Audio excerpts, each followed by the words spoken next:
안녕하세요. 참았던 이야기들입니다. 구독과 좋아요 부탁드려요. 오늘 들려드릴 이야기는 한 남자의 고백입니다. 결혼 후 겪게 되는 가족 간의 미묘한 갈등, 그리고 그 속에서 자신을 지키려 애쓰는 한 사람의 진솔한 이야기죠. 혹시 여러분도 비슷한 경험이 있으신가요? 가족이라는 이름 아래 감당하기 힘든 기대와 요구를 받아본 적 있으신가요? 이 이야기의 주인공은 평범한 직장인입니다. 아내를 사랑하고 아이들을 키우며 매달 대출금을 갚아가는 그저 그런 가장이죠. 그런데 어느 순간부터 그는 처가 식구들에게 이상한 사람이 되어버렸습니다. 말만 번지르르하고 행동이 없는 사람. 돈은 잘 벌면서 처갓집 일에는 무관심한 사람. 잘난 체만 하는 사람. 정말 그럴까요? 그는 정말 그런 사람일까요? 오늘 이야기를 들으시면서 여러분도 함께 생각해 보시면 좋겠습니다. 가족이란 무엇인지, 의무와 사랑의 경계는 어디인지, 그리고 우리는 어떻게 자신을 지키면서도 관계를 유지할 수 있는지 말이죠. 그날은 장모님 생신이었습니다. 아내와 함께 준비한 선물을 들고 처가댁 문을 열었을 때 저는 여느 때처럼 웃으며 인사를 건넸죠. 장모님도 반갑게 맞아주셨습니다. 적어도 겉으로는 그랬어요. 식사 자리에서 가족들이 모였습니다. 장모님, 장인어른, 처남, 처제, 그리고 처남댁까지. 다들 밥을 먹으며 이런저런 얘기를 나눴죠. 저도 옆에서 조용히 듣고 있었습니다. 그런데 문득 장모님이 제 쪽을 보시더니 이렇게 말씀하셨어요. 김서방은 참 말을 잘하더라. 그런데 말만 잘하지 행동은 잘 안 따라오는 것 같아. 순간 식탁이 조용해졌습니다. 저는 무슨 말인지 정확히 이해하지 못했어요. 그냥 웃으며 넘어갔죠. 농담이려니 했습니다. 하지만 아내의 표정이 굳어 있는 걸 보고 이게 단순한 농담이 아니라는 걸 직감했습니다. 처남이 껄껄 웃으며 거들었어요. 맞아요, 엄마. 형은 입은 진짜 좋아요. 그런데 뭐랄까 실속이 없달까? 처제도 슬쩍 웃으며 고개를 끄덕였습니다. 저는 그 자리에서 뭐라고 변명해야 할지 몰랐어요. 뭘 잘못했는지도 몰랐으니까요. 그냥 어색하게 웃으며 밥을 한 숟가락 더 떴습니다. 집으로 돌아오는 차 안에서 저는 아내에게 물었습니다. 오늘 장모님이 무슨 말씀을 하신 거야? 내가 뭘 잘못했어? 당신이 뭘 잘못한 게 아니야. 그냥 요즘 엄마가 좀 예민하셔. 사업이 안 풀려서 그래. 사업? 무슨 사업? 오빠랑 엄마가 같이 하는 거 있잖아. 그게 요즘 좀 어려워졌대. 그제야 조금 이해가 갔습니다. 하지만 동시에 의문이 들었어요. 그게 저랑 무슨 상관이 있죠? 그날 이후로 비슷한 일이 계속 반복됐습니다. 명절 때 처가댁에 가면 장모님은 은근히 저를 건드리는 말씀을 하셨어요. 요즘 젊은 사람들은 부모 세대 고생을 모르더라. 우리 사위는 참 편하게 사는 것 같아. 처남은 만날 때마다 돈 얘기를 꺼냈습니다. 형, 요즘 회사 괜찮죠? 보너스 많이 받았어요? 형은 좋겠다, 안정적이고. 처음엔 그냥 대화려니 했어요. 하지만 시간이 지날수록 그 말들 속에 담긴 의도가 느껴졌습니다. 뭔가를 바라는 눈빛이었죠. 어느 날 처남이 전화를 걸어왔습니다. 술에 취한 목소리였어요. 형, 나 좀 도와줄 수 있어? 무슨 일인데? 사업 자금이 좀 필요해서 그래. 얼마 안 돼. 한 1,000만 원만 빌려줄 수 있어? 1,000만 원. 얼마 안 되는 돈이라고 했지만 저에게는 큰 돈이었습니다. 우리 집도 대출금 갚느라 빠듯한데 그 돈을 어디서 만들겠어요? 미안한데 나도 지금 여유가 없어서. 형, 진짜? 형 월급이면 충분히 가능할 것 같은데. 이거 급한 거거든. 정말 미안해. 지금은 안 돼. 전화를 끊고 나서 저는 한동안 멍하니 앉아 있었습니다. 거절한 게 맞는 건가? 하지만 우리 집 사정도 빠듯한데 무리해서 빌려줄 순 없었어요. 다음 날 아내가 조심스럽게 물었습니다. 오빠한테 전화 왔었어? 응. 돈 빌려달라고 하더라. 뭐라고 했어? 안 된다고 했지. 우리도 여유 없잖아. 아내는 아무 말도 하지 않았어요. 하지만 그 표정에서 뭔가 복잡한 감정이 느껴졌습니다. 실망? 안도? 아니면 둘 다였을까요? 그 일 이후로 분위기가 확 바뀌었습니다. 명절에 처가댁을 방문했을 때 장모님은 제게 차갑게 대하셨어요. 인사를 해도 시큰둥하게 받으셨고 식사 중에도 말을 잘 걸지 않으셨죠. 처남은 아예 대놓고 불편한 티를 냈습니다. 제가 말을 걸어도 짧게 대답하고 눈도 잘 마주치지 않았어요. 그리고 그날 저녁 폭탄이 터졌습니다. 술자리에서였어요. 장인어른까지 함께한 자리였는데 처남이 술을 거하게 마시더니 갑자기 저를 쳐다봤습니다. 형, 진짜 궁금한데요. 뭐가? 형은 돈 잘 벌잖아요. 근데 왜 처갓집 일엔 이렇게 무관심해요? 그 말에 식탁이 조용해졌습니다. 장모님과 장인어른, 아내까지 모두 저를 쳐다봤어요. 무관심하다니 무슨 소리야? 아니, 우리 집안 사정 알잖아요. 사업 어렵다는 것도 알고. 근데 형은 그냥 모른 척 하잖아요. 돈 빌려달라고 했을 때도 바로 거절하고. 저는 순간 말문이 막혔습니다. 나도 여유가 없어서 그런 거야. 우리 집도 대출 갚느라 빠듯하고 애들 학원비에 생활비에 다 빠듯하단 말이야. 형네가 우리보다는 낫잖아요. 형은 월급쟁이고 안정적이고. 우리는 지금 사업 망하면 다 끝이에요. 장모님이 거들었습니다. 그러게 말이다. 김서방이 좀 도와주면 될 텐데 왜 이렇게 매정하게 구는지 모르겠어. 저는 할 말을 잃었습니다. 매정하다니요. 제가 뭘 매정하게 했다는 거죠? 장모님, 저도 돕고 싶어요. 진짜로요. 하지만 지금은 정말 여유가 없어서. 여유가 없다는 게 말이 돼? 당신 차 봐. 작년에 새 차로 바꿨잖아. 그건 할부로 산 거예요. 지금도 매달 갚고 있고요. 변명만 늘어놓네. 결국 안 도와주고 싶다는 소리잖아. 그날 밤 저는 한마디도 더 하지 못했습니다. 뭘 말해도 소용없다는 걸 알았으니까요. 이미 제 이미지는 이기적인 사위, 무관심한 사람으로 굳어진 것 같았어요. 집으로 돌아오는 차 안에서 아내가 조용히 말했습니다. 미안해. 우리 가족이 너무 심했어. 하지만 저는 대답할 수 없었습니다. 화가 났지만 동시에 슬펐어요. 이게 가족이라는 관계의 무게인가 싶었죠. 그날 이후로 처가댁과의 관계는 더욱 냉랭해졌습니다. 명절이나 가족 행사 때 만나면 장모님은 노골적으로 불편한 기색을 보이셨어요. 제가 인사를 드려도 눈도 안 마주치시고 대화할 때도 냉랭한 말투로 대하셨죠. 처남은 더 심했습니다. SNS에 의미심장한 글을 올리기 시작했어요. 요즘 사람들은 자기 잘 되는 것만 생각한다. 피는 물보다 진한데 어떤 사람들은 남이 되어버린다는 식의 글들이었죠. 아내에게 물어봤습니다. 처남이 나한테 화난 거야? 좀 서운한가 봐. 진짜 어려운 상황이라서. 나도 도와주고 싶지만 우리도 여유가 없잖아. 나도 알아. 근데 오빠 입장에서는 당신이 도와줄 수 있는데 안 해주는 것처럼 보이나 봐. 그 말이 참 억울했습니다. 제가 도와줄 수 있다고요? 무슨 근거로 그렇게 생각하는 거죠? 시간이 지나면서 아내와의 관계도 미묘하게 변하기 시작했습니다. 아내는 저에게 직접적으로 뭐라고 하지는 않았어요. 하지만 분위기가 달라진 걸 느낄 수 있었죠. 집에서 대화가 줄었고 제가 무슨 말을 해도 시큰둥하게 반응했습니다. 어느 날 저녁 제가 먼저 물었어요. 나한테 화났어? 아니, 아닌 것 같지 않은데. 뭔가 불편해 보여. 아내는 한참을 망설이다가 입을 열었습니다. 당신은 우리 가족이 정말 힘든 거 알아? 알지. 사업이 어렵다는 거. 그럼 왜 도와주지 않아? 그 말에 저는 할 말을 잃었습니다. 나도 도와주고 싶어. 하지만 우리 집 사정도 빠듯하잖아. 대출금 갚느라 허덕이고 애들 학원비에 생활비에 다 빠듯한데 무슨 돈으로 도와줘? 그래도 완전히 못 해주는 건 아니잖아.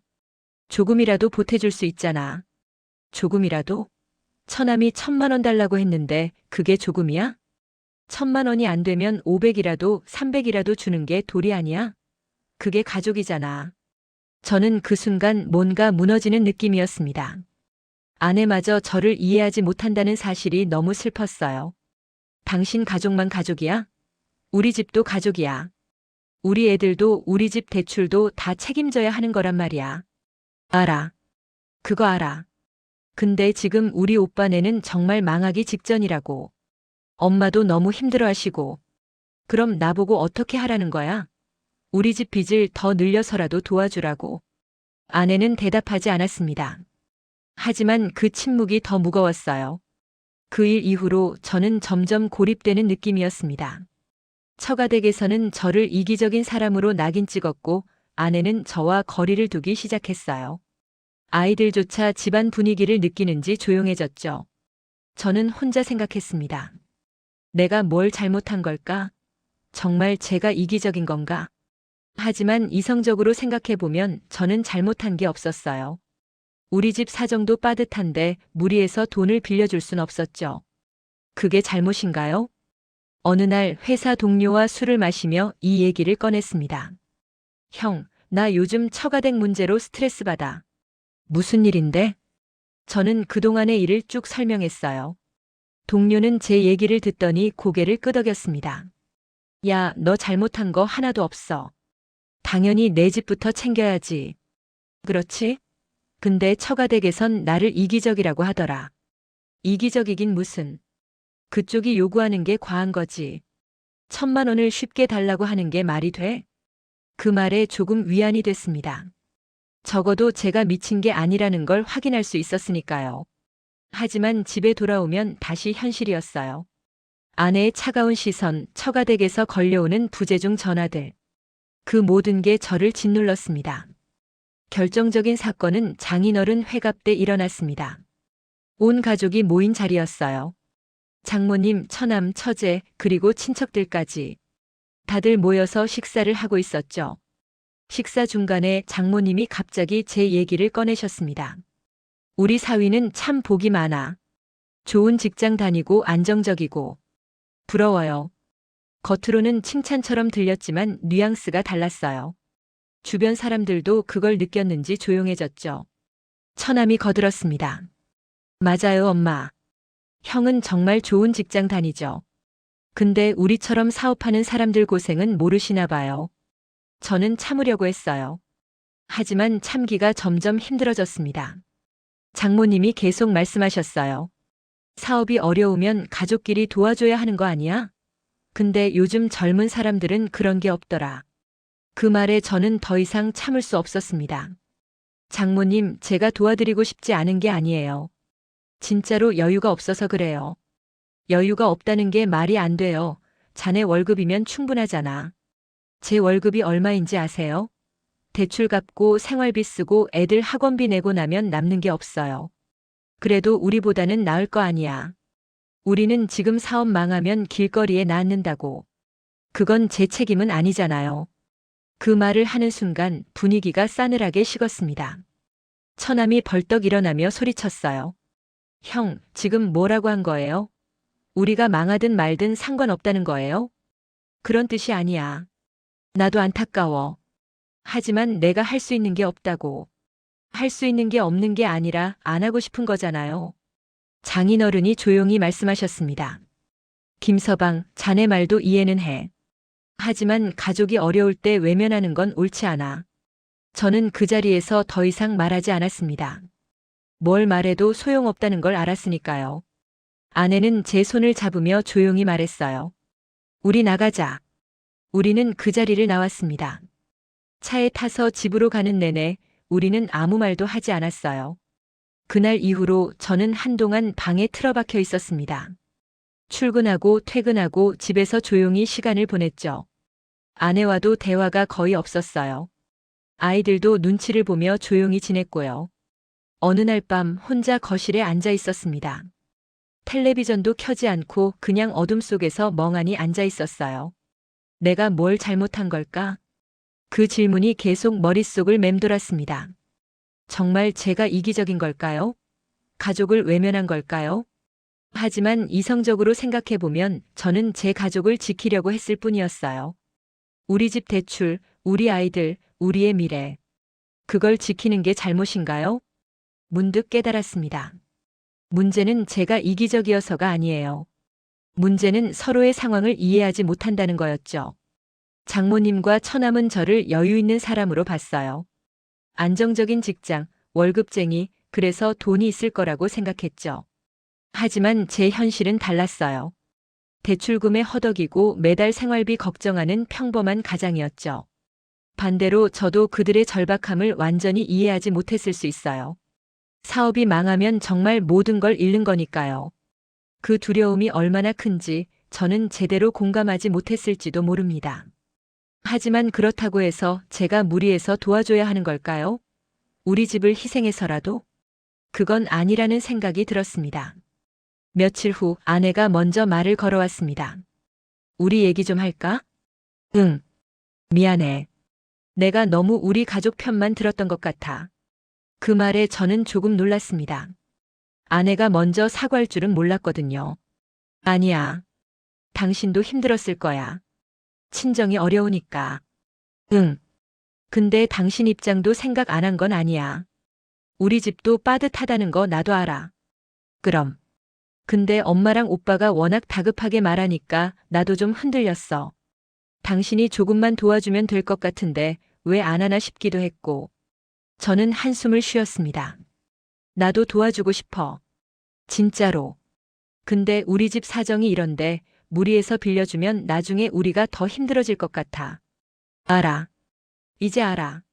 내가 너무 우리 가족한테만 집중했던 것 같아. 아내는 제 손을 잡았습니다. 우리가 먼저야.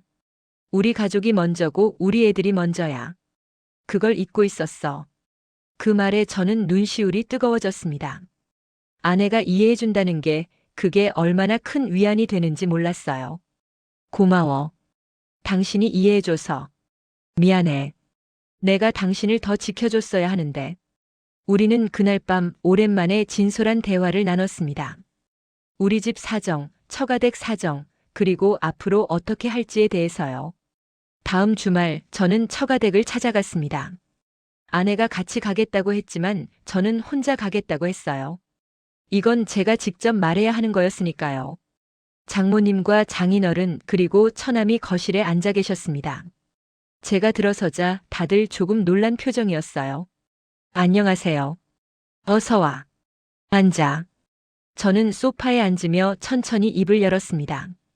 오늘 제가 드리고 싶은 말씀이 있어서 왔습니다. 그래, 무슨 할 말이 있어서? 저는 심호흡을 했습니다. 떨렸지만 해야 할 말이었어요. 먼저 죄송하다는 말씀 드리고 싶습니다. 그동안 제가 어머님과 처남 입장을 충분히 이해하지 못했던 것 같아요. 사업이 어려우실 때 얼마나 힘드실지 그 절박함을 진심으로 공감하지 못했습니다. 처남이 비웃듯이 말했어요. 이제 와서 그런 말씀하시는 거예요? 들어주세요. 끝까지. 저는 계속 말을 이었습니다. 하지만 저도 이해해 주셨으면 합니다. 저도 제 가족이 있어요. 아내와 아이들 그리고 매달 갚아야 하는 대출금. 제 월급 명세서를 보여드릴 수도 있어요. 세금 떼고 4대 보험 떼고 대출금 빠지고 나면 우리 가족 생활비도 빠듯합니다. 장인어른이 조용히 말씀하셨습니다. 그건 우리도 안 해. 네, 그래서 제가 1,000만 원을 빌려드릴 수 없다고 했을 때 그게 외면하는 게 아니었어요. 진짜로 여유가 없어서였습니다. 무리해서 빌려드리면 제 가족이 위험해져요. 장모님이 날카롭게 물으셨어요. 그럼 우리가 망해도 상관없다는 거야? 아니요. 상관없는 게 아니에요. 안타깝죠. 정말로요. 하지만 제가 할 수 있는 건 한계가 있습니다. 제 가족을 위험에 빠뜨리면서까지 도와드릴 수는 없어요. 그게 가족이 할 말이야? 저는 잠시 말을 멈췄습니다. 그리고 천천히 또박또박 말했어요. 가족이기 때문에 더 솔직하게 말씀드리는 겁니다. 거짓으로 희망을 드리는 것보다 제가 할 수 있는 것과 없는 것을 명확히 하는 게 맞다고 생각해요. 처남이 벌떡 일어났습니다. 형, 결국 안 도와주겠다는 거잖아요. 도와드리고 싶어요. 하지만 제 방식으로요. 무슨 방식? 저는 준비해온 서류를 꺼냈습니다. 제가 알아봤어요. 처남 사업 관련해서 받을 수 있는 정부 지원금이 있더라고요.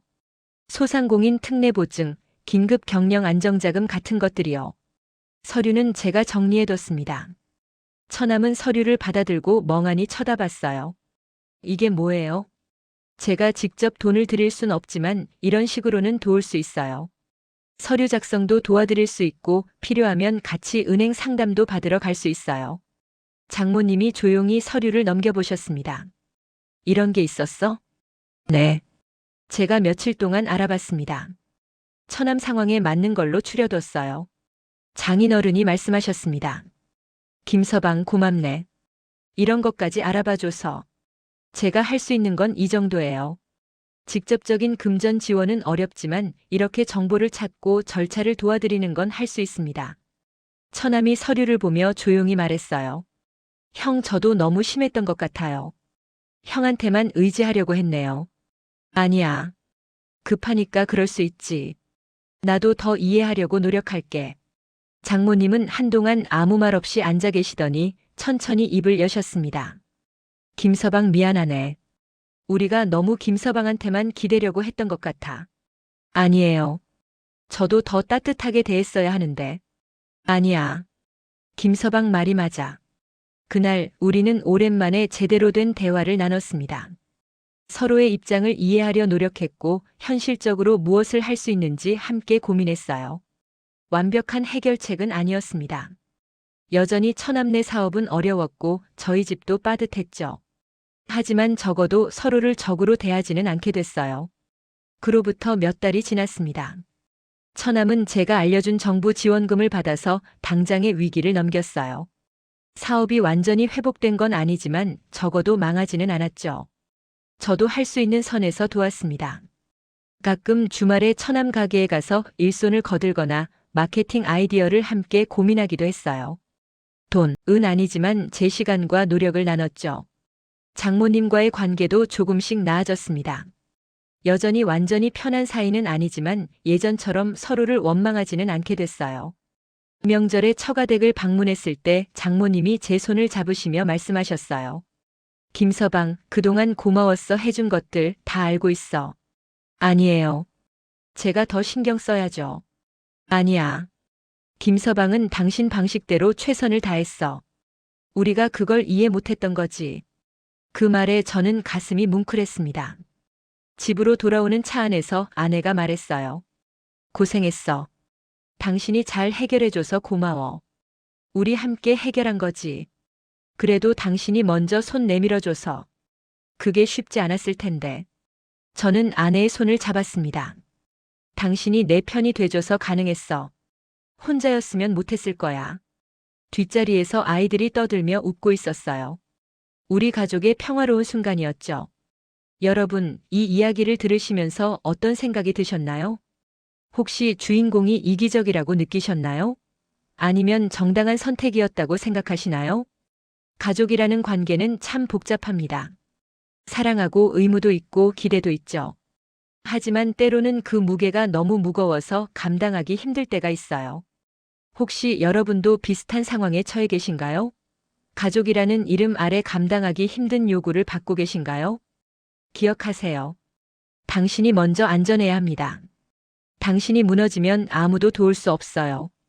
가족은 소중합니다. 하지만 그 소중함이 누군가를 희생시키는 이유가 되어선 안 됩니다. 오늘 이야기가 여러분께 작은 위안이 되었기를 바랍니다.